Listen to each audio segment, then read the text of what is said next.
Adaraa fi amaanaan amma nuti isiniif kennuun iddoo deemtan irratti naamusa tasgabbiidhaan haxxee ta'uudhaan abshaalummaadhaan akka gootti mana lubummaan haaraa kan hojjedhu nama 175 ol amantaa biraa keessaa deebisee irraa qalbii jijjiirannaa barnoota baratanii gara fuula gooftaatiif dhiiga gooftaatti deebi'anii kan jiraatanii luboota Oromoo 48tiif daaqunii 132 Dukunaa oksimo kinati laachise fi afaan turutti ajallaa jira. Wiirtuu sadi damee xiqqaa jennee bulchiinsa magaala Boqojjeelatti hundeessaa jiraachuudha sadi.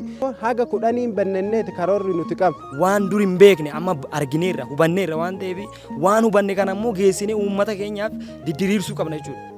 Akka amma fakkeenyaaf gaafa fudhadhee difirmatti akkasuma fudhadhee taa'uun qabu leenjii amma waan ofii hubadhee uummata kiyyaaf irraabsa jechuudha.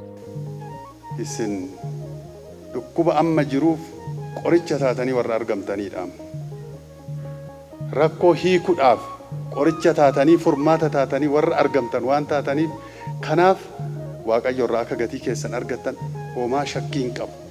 Maqaa Abbaa Ilmaa Hafuura Qulqulluu tokkummaaf sadummaan amannee kan bullu Waaqayyotu nuuf hundeesse amantaa qulqulluu hamma dhufaati isaatti akka ittiin turru.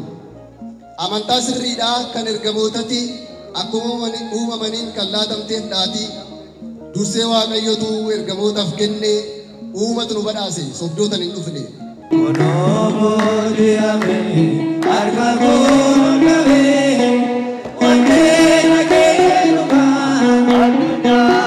Amen.